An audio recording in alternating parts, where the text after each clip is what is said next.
Fala galera! Galera, estamos começando aqui um novo quadro nesse canal e esse é o primeiro vídeo desse quadro, que ele tem por nome O Que Ninguém Te Contou. E o que nós iremos falar nesse quadro novo, pessoal? Aqui nós iremos falar sobre curiosidades bíblicas, coisas que nós pensamos a respeito de alguns versículos, que nós pensamos, é isso, mas na verdade, no contexto histórico, não tem nada a ver com aquilo que nós pensamos, certo? E hoje nós iremos falar sobre um versículo bastante conhecido, que ele está lá em Mateus 18:20, onde diz o seguinte: onde estiverem 2 ou 3 em meu nome, ali eu estarei com eles, certo? Então, se você continua aqui, deixa o seu like, comenta nesse vídeo, compartilha com 2 ou 3 pessoas e ativa o sininho de notificação, tá bom? Porque esse é o nosso primeiro vídeo. Solta a vinheta.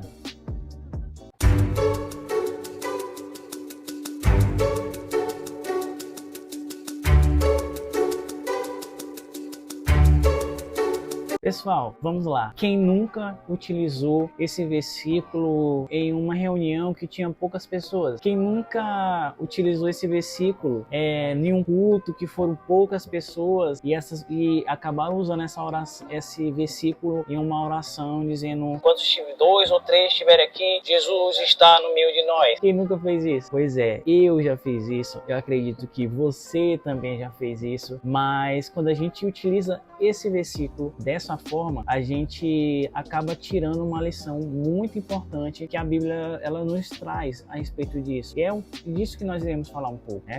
Eu não estou querendo dizer que Jesus não está ali, né? Porque nós sabemos que sim, ele está no meio de nós, mas ele está no meio de nós quando tem 2 pessoas, 3 pessoas, 100 pessoas, 1000 pessoas, porque como nós sabemos, Jesus ele não se importa com multidão, não é isso que ele busca, né? A gente sabe que quando tem uma só pessoa, ele também está ali presente, né? Elias, quando estava na caverna, Deus estava ali com ele.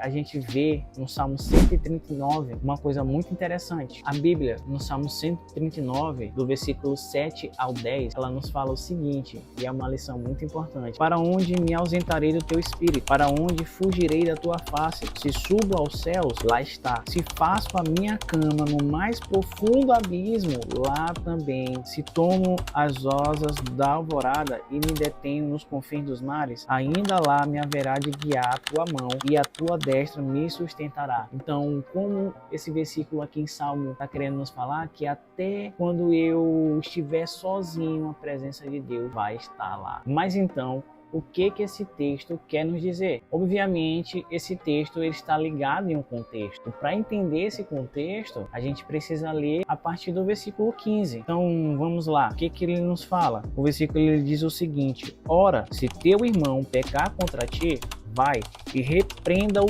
entre ti e ele sozinho. Se ele te ouvir, ganhaste a teu irmão, certo?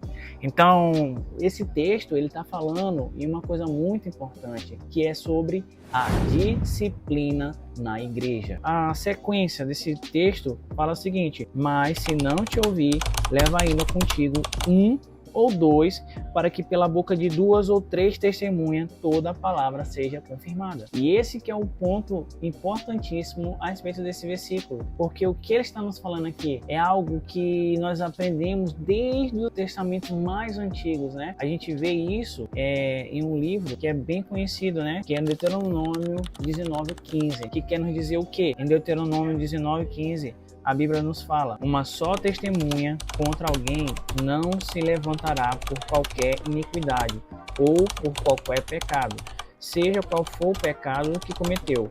Pela boca de 2 testemunhas ou pela boca de 3 testemunhas se estabelecerá o fato. A Bíblia, ela nos dá um princípio que uma testemunha só, isolada, ela não é responsável por falar com que aquele fato ele seja verdadeiro. Aquele acontecimento, ele só é confirmado através da testemunha de 2 ou 3 pessoas. E em Deuteronômio, as pessoas elas eram até apedrejadas por conta desse pecado, né? Pessoas morriam por conta disso, né? Se aquela acusação ela fosse confirmada pela boca de 2 ou 3 pessoas. E aí a gente também confirma isso em Hebreus 10:28, refere-se à lei de Moisés, né? Especificamente a lei de Moisés, que ele exige a morte sem tem misericórdia por aqueles que desobedecem. Então, com base no testemunho de quem? De 2 ou 3 pessoas. E eu expliquei tudo isso aqui para vocês, para a gente chegar no ponto principal desse vídeo, que é como tratar um irmão no meio da congregação. A gente deve repreender, né? A gente deve exortar esse irmão com amor,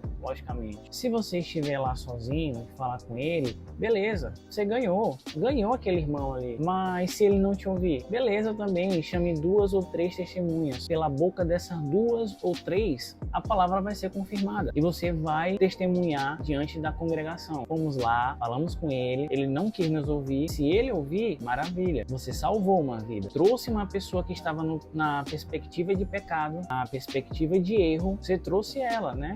Com o corpo reunido, você acabou fazendo essa função. Se ele não ouvir, infelizmente você vai ter que entender que ele já não quer ser mais membro dessa igreja, sua comunidade. E a Bíblia fala, trate ele como gentil ou como publicano. Então, quer dizer, deixe de amá-lo. Não quer dizer assim, deixe de acolhê-lo se ele precisar. Não, você vai entender que ele fez uma opção por não membrar mais nessa igreja, por não fazer mais parte dessa igreja. Merece respeito, é carente de amor, mas entenda que ele já não comunga mais com você, que ele já não está mais sujeito, né? Que ele já não está mais debaixo da sua responsabilidade espiritual, enquanto líder, né? Enquanto pastor. Então, as 2 ou 3 pessoas que a gente está falando desde o começo desse vídeo, ela não é uma fórmula mágica, ela não é aquela convocação, aquela oração de dizer assim, enquanto 2 ou 3 pessoas estão aqui, Jesus também está. Não é isso. A gente acabou de ver que o contexto bíblico, ela quer nos ensinar uma coisa completamente diferente disso. E eu achei interessante, né, trazer esse assunto aqui nesse vídeo, por quê? Porque a gente usa esse ciclo em um contexto completamente diferente, na questão das poucas reuniões,